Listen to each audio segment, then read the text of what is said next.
समस्त सद्गुरु श्री साईनाथ महाराज की जय.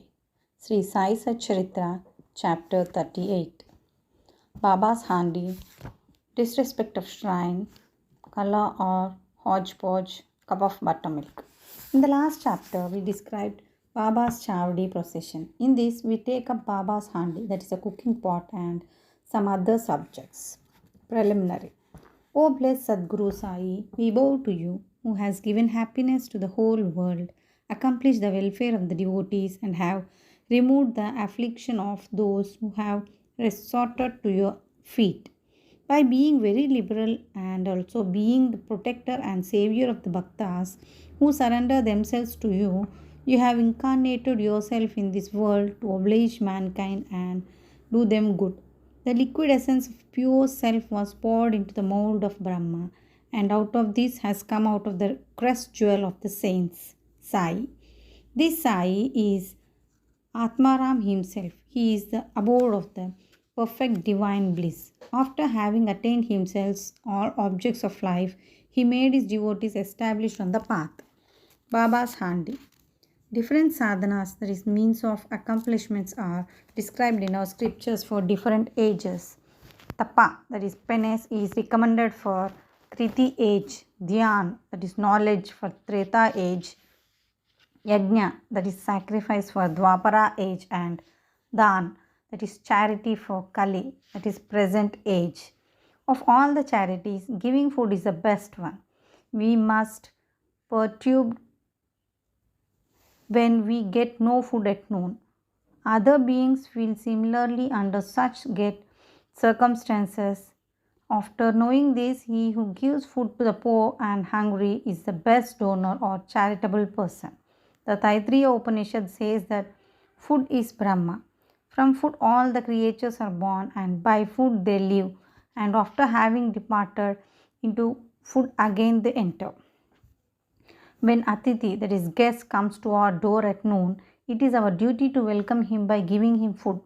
Other kinds of charities, giving away wealth, property and clothes, etc., require some discrimination, but in the matter of food, no such consideration is necessary. If anybody comes to our door at noon, he should be served forthwith, and if lame, crippled, blind and diseased persons come, they should be fed first, and the able-bodied persons and our relations afterwards. The merit of feeding the former is much greater than that of feeding the latter.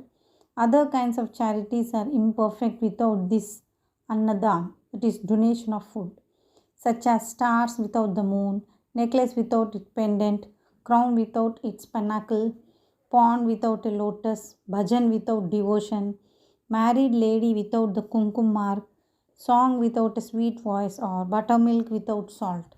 Just as varan, that is pulse soup, excels all other dishes. Annadan is the best of all merits. Now let us see how Baba prepared food and described or distributed to others. It has been stated before that Baba required very little food for himself, and whatever little he wanted was obtained by begging from a few houses. But when he decided to distribute food to all, he made all preparations himself. He depended on nobody and troubled none in this matter. First, he went to the bazaar and brought all the things, corn, flour, spices, etc., paying cash. He also did the grinding. In the open courtyard of the masjid, he arranged a big hut, and after lighting a fire, he kept a handi over it with a proper measure of water. There were two kinds of handis, one small and the other big. The former provided food for 50 persons and the latter for 100. Sometimes he cooked meete chawal, that is sweet rice, and at the other times biryani with meat. At times in the boiling varan, that is soup, he let in small balls of thick or flat bread of wheat flour. He grinded the spices on stone slab and put the thin pulverized spices into cooking pot. He took all pains to make the dishes very palatable. He prepared ambal by boiling jawari flour in water and later mixing it to buttermilk, and then boiled both together with the food. He distributed this ambal to all alike to see whether the food was properly cooked or not. Baba rolled up the sleeves of his kafni and put his bare arm in the boiling cauldron without fear and churned the whole mass from side to side and up and down. There was no mark of burn on his arm nor fear on his face. When the cooking was over, Baba got the pots in the masjid and had them duly consecrated by Maulvi, that is, Muslim priest. First, he sent part of the food as prasad to Malsapati and Tatya Patil, and then he served the remaining contents with his own hand to all the poor and helpless people to their heart's content. Really blessed and fortunate must be those people who got food prepared by Baba and served by him.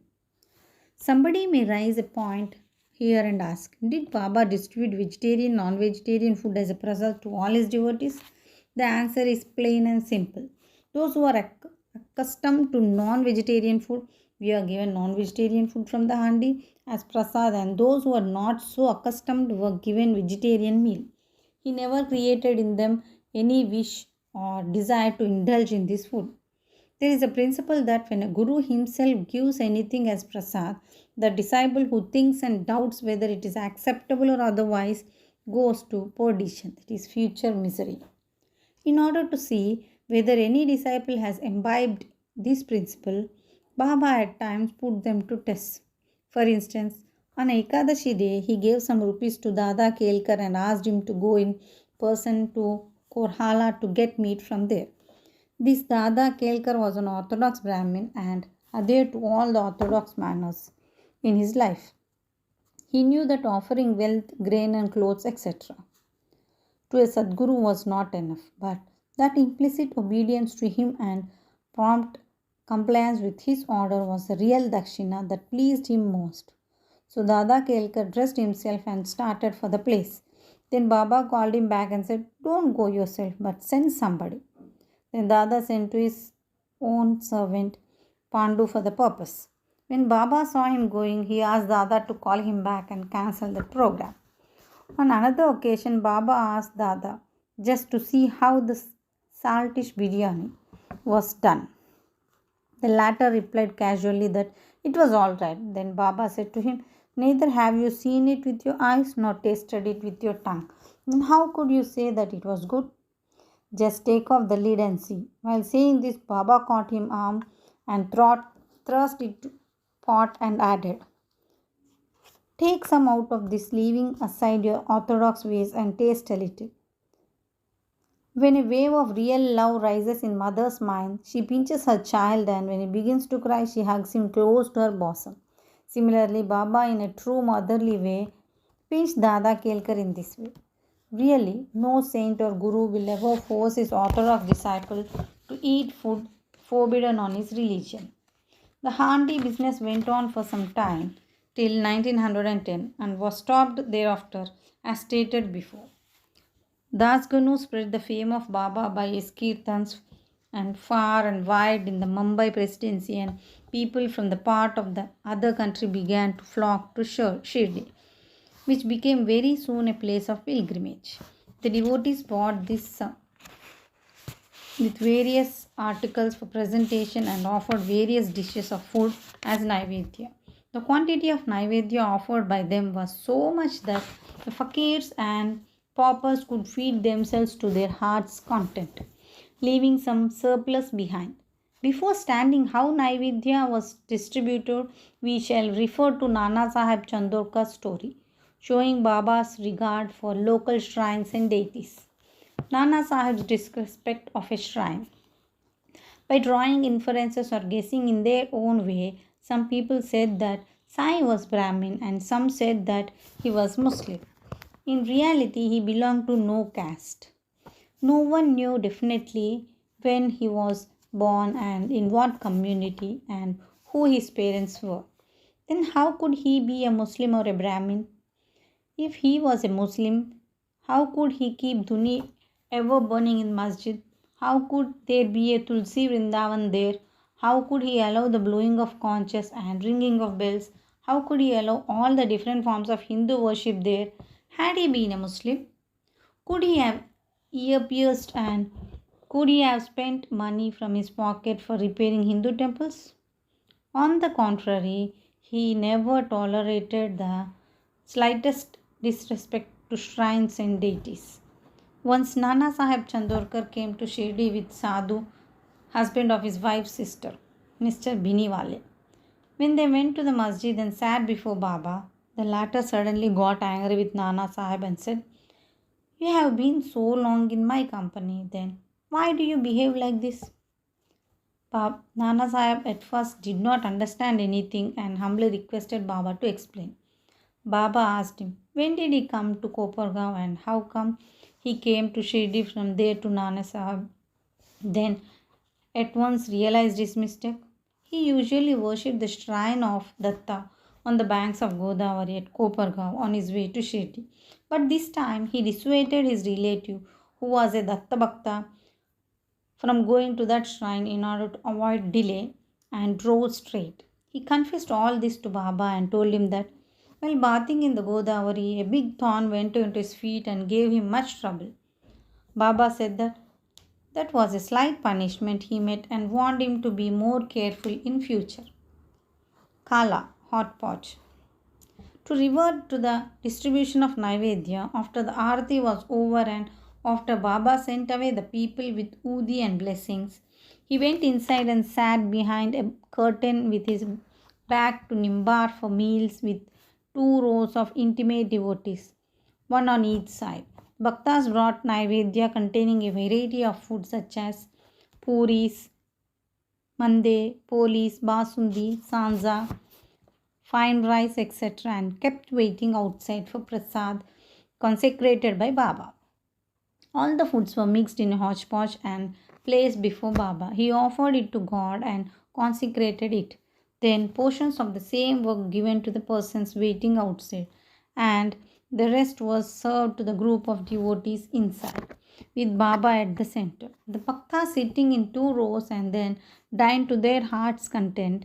Baba asked Shama and Nana Sahib Nimonkar daily to serve the consecrated food to all persons sitting inside and look to their individual needs and comforts. This they did it very carefully and willingly.